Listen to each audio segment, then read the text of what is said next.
दोस्तों माफ़ कीजिएगा, ये सिंटैक्स का सेकंड वीडियो है। फर्स्ट वीडियो कुछ इंटरप्शन के कारण रुक गया था। तो मैं बता रहा था उसमें कि वर्ब में एस या ईएस लगता है तो वो सिंगुलर कहलाता है, और नाउन में एस या ईएस लगता है तो वो प्लूरल होता है। जैसे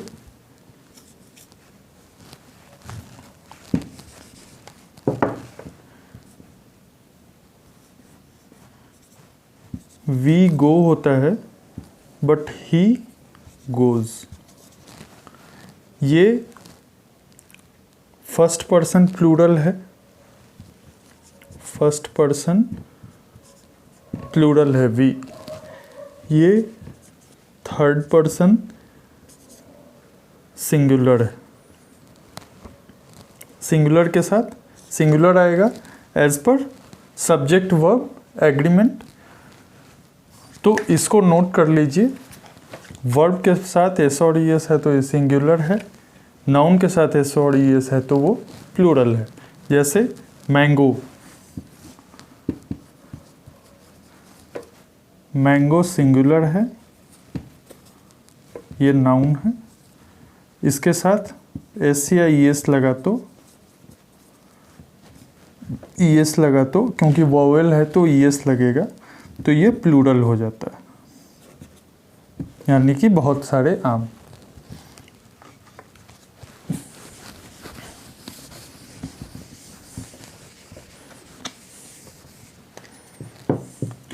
तो सब्जेक्ट वर्ब एग्रीमेंट में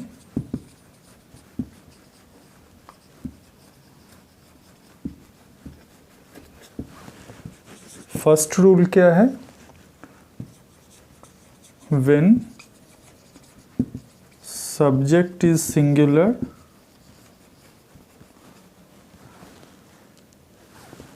then verb will also be singular। ठीक है, सब्जेक्ट सिंगुलर है तो वर्ब भी सिंगुलर होगा।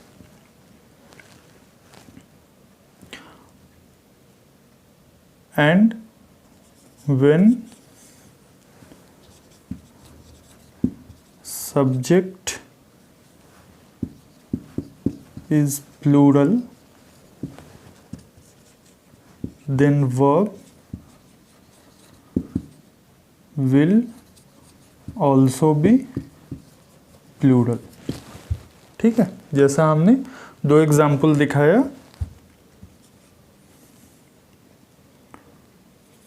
we go, he goes। यहाँ सब्जेक्ट सिंगुलर है, वर्ब भी सिंगुलर है। यहाँ सब्जेक्ट प्लूरल है, वर्ब भी प्लूरल है। ठीक है, any doubt?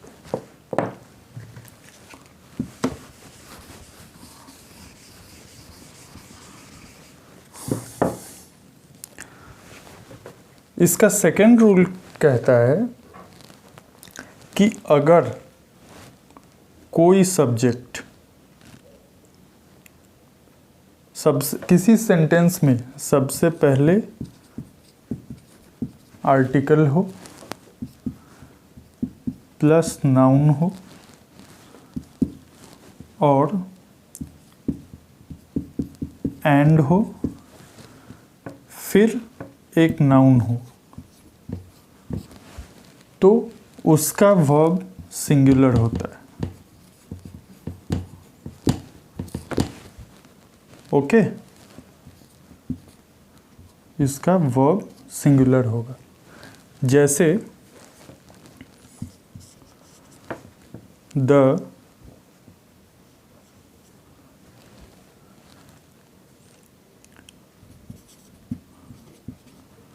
Director and principal is coming।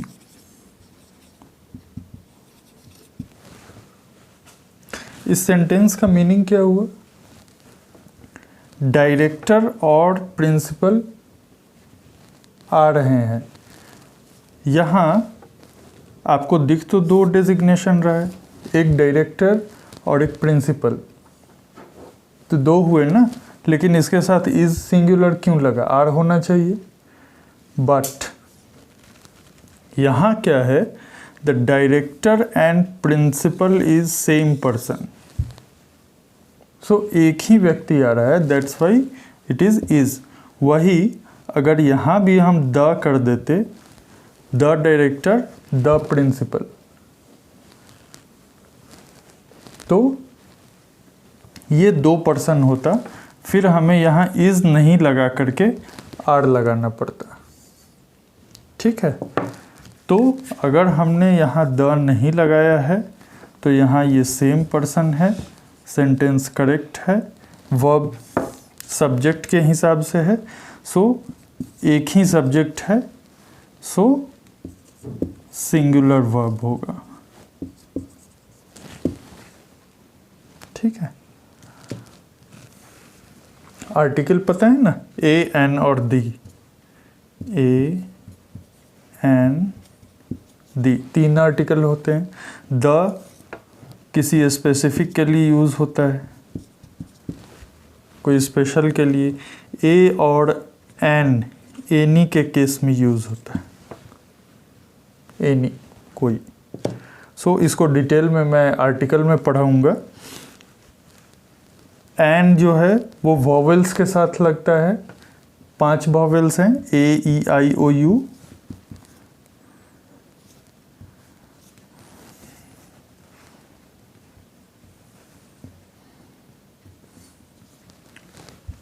ठीक है, जिसे स्वर कहते हैं, क्योंकि बिना स्वर के हम उच्चारण नहीं कर सकते।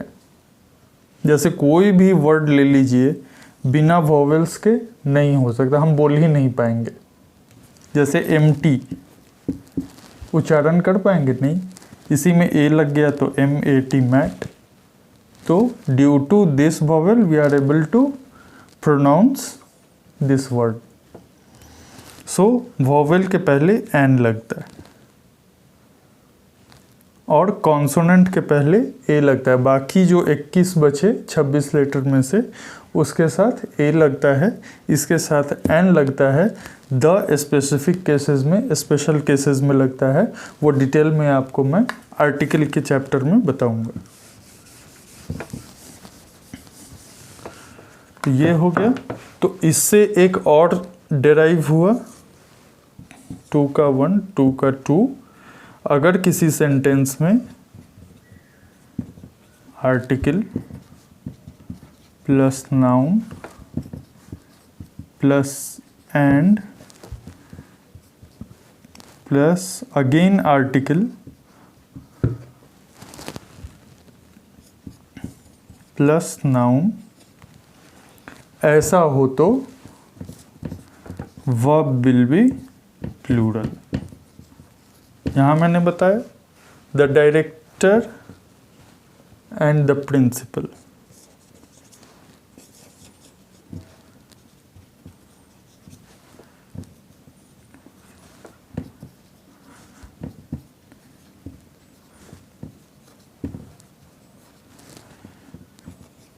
आर कमिंग, क्योंकि यहाँ द डायरेक्टर एक हुआ, द प्रिंसिपल 2, यानी कि 2 लोग आ रहे हैं, तो यहाँ प्लूरल लगेगा, दैट इज करेक्ट। सो 2 नियम हमने पढ़ा। पहला क्या पढ़ा, जब सब्जेक्ट प्लूरल तो वर्ब भी प्लूरल, सब्जेक्ट सिंगुलर वर्ब भी सिंगुलर। दूसरा पढ़ा, अगर आर्टिकल प्लस नाउन और एंड के साथ जुड़ा हो, उसके बाद दूसरा में दूसरे पर्सन में ओनली नाउन हो, तो वहाँ वर्ड सिंगुलर होगा। अगर 2 आर्टिकल 2 नाउन होता है एंड के साथ जुड़ा हुआ, तो वहाँ प्लूरल होगा वर्ब।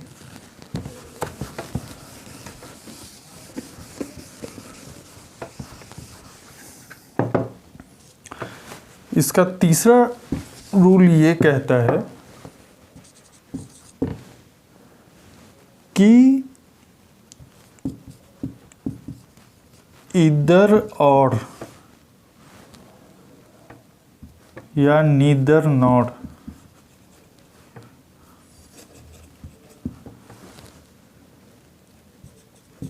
के केस में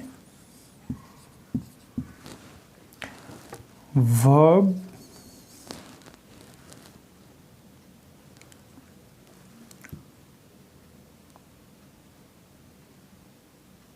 नियरेस्ट सब्जेक्ट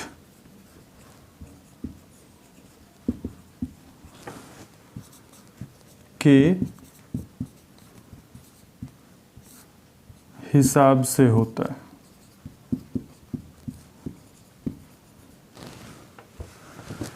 इसका एग्जाम्पल है इधर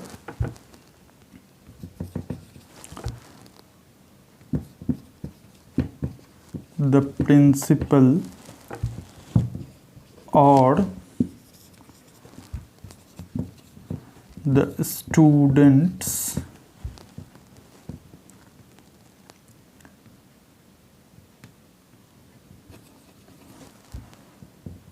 are not present। या तो प्रिंसिपल या स्टूडेंट्स उपस्थित नहीं हैं। तो रूल के हिसाब से यहाँ आर क्यों लगा, जबकि पहले तो सब्जेक्ट हमने बोला इधर होना चाहिए, सब्जेक्ट के हिसाब से पकड़ो, फर्स्ट के हिसाब से। लेकिन क्या होता है, इधर और नीदर नॉर के केस में यहाँ नियरेस्ट सब्जेक्ट वर्ब को यहाँ आना है, तो इसका नियरेस्ट सब्जेक्ट स्टूडेंट्स है। ये अगर सिंगुलर होता, अगर हम ऐसा लिखते इधर द स्टूडेंट्स और द प्रिंसिपल, तो यहाँ हम करते इज नॉट प्रेजेंट। ठीक है, उसी तरह से अब इसका उल्टा करते हैं नीदर नॉर में। Neither the students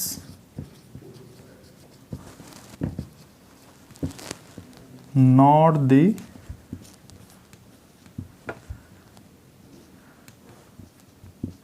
principal is present। तो यहाँ क्या है, वर्ब है, इसके नियरेस्ट का सब्जेक्ट नीदर नॉर का केस है, तो इसके नियरेस्ट का सिंगुलर है, तो इसलिए ये भी सिंगुलर होगा। यहाँ नियरेस्ट प्लूरल था सब्जेक्ट, तो वर्ब भी प्लूरल होगा। ओके, सो 3 नियम हमने जाना।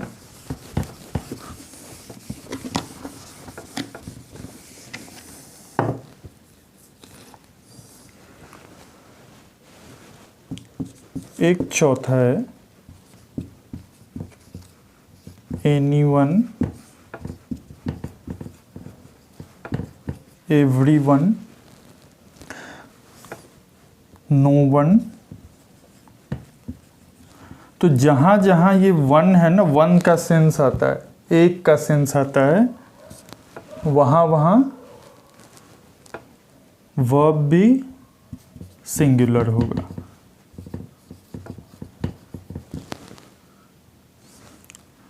So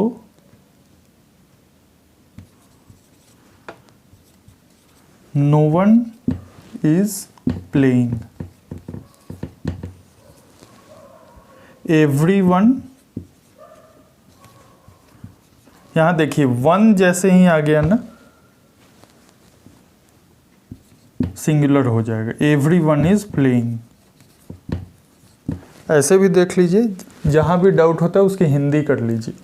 everyone means, every means क्या होता है, प्रत्येक।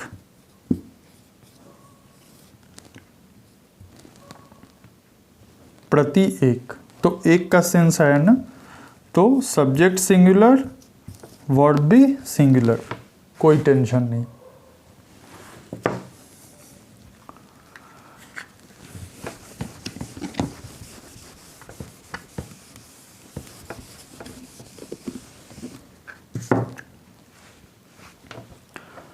अब जैसे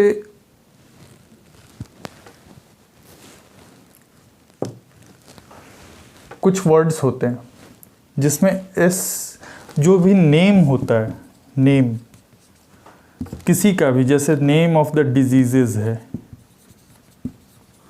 mumps,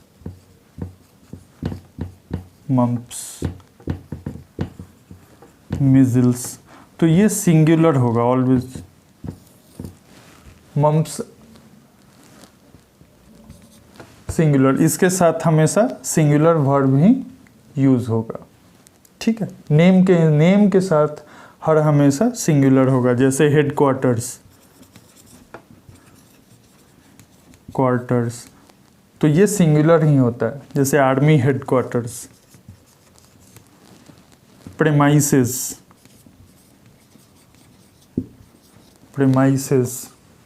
so these all are names, तो इनके साथ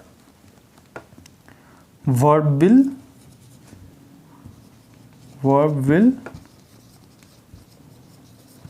always be singular, ठीक है।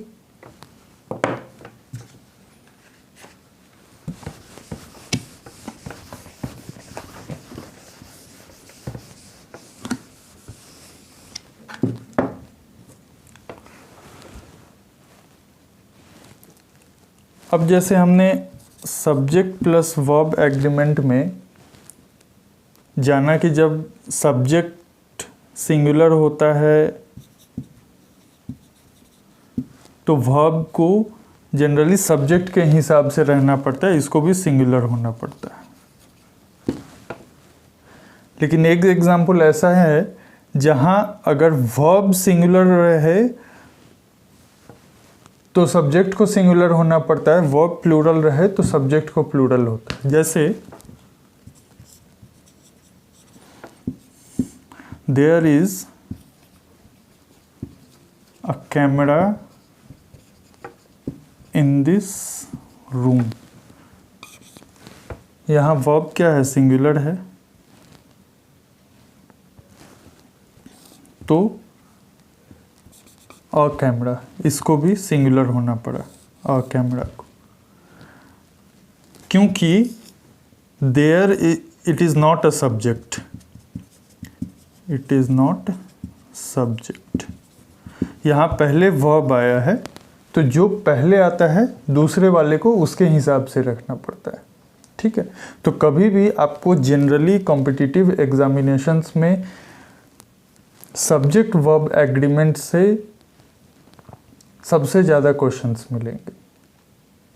वो हिडन होता है, आपको दिखता है, आपको सेंटेंस बहुत बड़ा दिखेगा क्योंकि उसमें सभी नाउन, प्रोनाउन, एडजेक्टिव, वर्ब सब कुछ होता है उसमें, सो आपको दिखेगा नहीं, but basic of any sentence ज़्यादातर एरर्स आपके सब्जेक्ट वर्ब एग्रीमेंट्स में ही रहते हैं। तो जो भी मैं रूल बता रहा हूँ, मैं प्रिसाइज बता रहा हूँ, मैं कुछ बहुत ज़्यादा इसको फिलअप नहीं कर रहा हूँ, आपके दिमाग को बहुत ज़्यादा कन्फ्यूज़न हो जाए ऐसा इसलिए कर रहा हूँ क्योंकि मैं ये मान रहा हूँ कि आप बेसिक से लर्निंग करते हुए चल रहे हैं।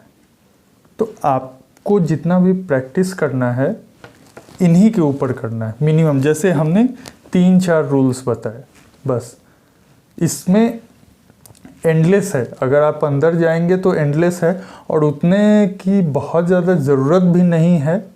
आपको बस थोड़ी थोड़ी चीज़ें सभी की याद रखनी है और उसको प्रैक्टिस करते रहना है। और जैसे जैसे प्रॉब्लम्स आएंगे तो वहाँ कुछ एडिशनल चीज़ें आती हैं तो आप देख लीजिए, क्योंकि अगर एवरीथिंग मैं बताने लगूंगा तो आपके अंदर हौच पौच हो जाएगा, फिर हमारा जो सिखलाने का है और आपका जो सीखने का वो इंटरेस्ट ही ख़त्म हो जाएगा। फिर आपको साइकोलॉजिकल प्रेशर आ जाएगा कि यार इंग्लिश तो अपने वश की चीज़ नहीं है, ठीक है।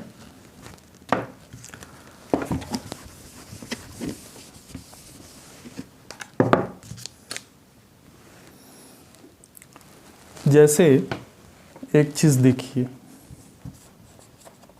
The teacher of the classes dash absent. हमने क्या बोला? The teacher of the classes dash absent. यहाँ इज लगाएंगे, आर लगाएंगे। तो देखिए इसमें बेसिकली हम कैसे पकड़ते हैं, सब्जेक्ट और वर्ब एग्रीमेंट पकड़िए। हर एक सब्जेक्ट का एक वर्ब होना चाहिए। तो पहला हमको सब्जेक्ट पकड़ में आए, द टीचर, इसका हम वर्ब खोजेंगे। इसका वाला वर्ब क्या है? यहाँ कहीं नहीं है, तो इसका वाला वर्ब पहले आना चाहिए, इज सिंगुलर। तो इसको ध्यान रखिए कि जब भी किसी सेंटेंस में जब हम एरर करेक्शन या कुछ करने चलते हैं तो सबसे पहले रूल लगाएंगे सब्जेक्ट प्लस वर्ब एग्रीमेंट का। तो पहला जो सब्जेक्ट मिलेगा उसका कॉरेस्पॉन्डिंग हम वर्ब खोजेंगे। हमको नहीं मिला तो पहला वर्ब जो है पहले के सब्जेक्ट के हिसाब से ही लगाएंगे। बाकी ये सब आपका एक तरीके से बकवास है। ऑफ द क्लासेस हमने इसलिए लिखा, सपोज 2-3 क्लासेस को कंबाइन करके या 2-3 क्लासेस का एक क्लास टीचर है, तो उसके लिए सो हमेशा ये इसका ये यही हुआ। अगर इसको डिलीट कर दीजिए तो द टीचर इज एब्सेंट। ठीक है।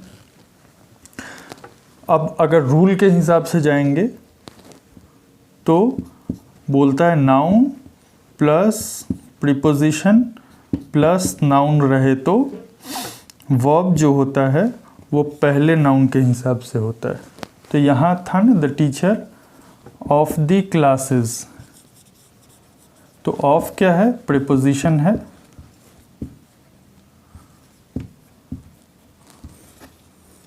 इसको हम आगे आपको डिटेल्स बताएंगे इसमें पार्ट्स ऑफ स्पीच के क्लासेस में।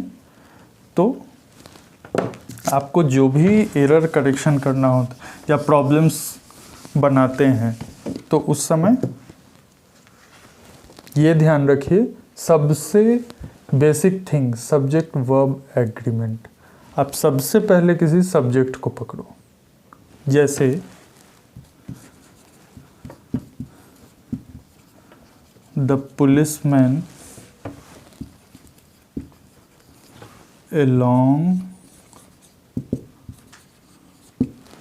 with his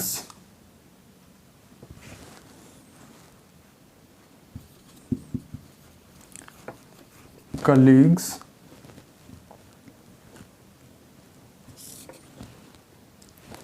are patrolling in the city.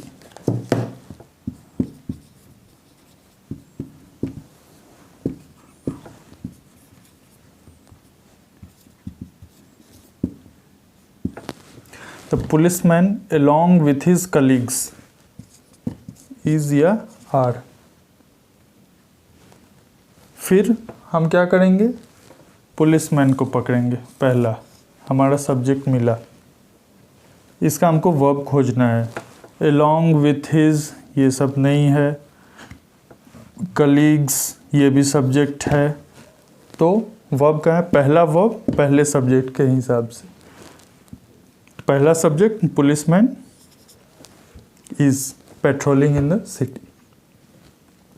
सो आज के लिए बस इतना ही। तो आज आपने जो सीखा उस पे आपके पास जो प्रैक्टिस सेट है, आपने प्रीवियस ईयर्स का प्रैक्टिस सेट ज़रूर लिया होगा, उसे लेकर के प्रैक्टिस कीजिए। कहीं भी कुछ प्रॉब्लम आता है तो वीडियो को के कमेंट बॉक्स में ज़रूर डालिए। डेफिनेटली हम लोग बैठ के उसका सॉल्यूशन निकालेंगे। लेकिन हाँ, सीखना मत छोड़िए, क्योंकि साइकोलॉजिकल प्रेशर को लेकर के आज तक कोई सक्सेस नहीं पाया है। बिकॉज़ आप उस केस में फ्रस्ट्रेट होने लगते हैं, अननेसेसरी आप प्रेशर लेने लगते हैं। इसलिए और अपने रिसोर्सेज को लिमिटेड रखिए।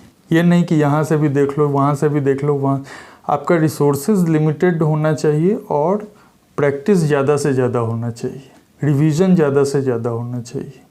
जैसे कि अभी IAS टॉपर शुभम कुमार, उन्होंने भी यही बात कही कि आपके रिसोर्सेज लिमिटेड और रिवीजन आप जितना कर सको तो आपका सक्सेस का चांसेस बहुत बढ़ जाता है। और डेफिनेटली आप सक्सेसफुल होने के लिए बैठे हो, आप उसी के लिए पढ़ रहे हो। आप सबों को शुभकामनाएं। धन्यवाद।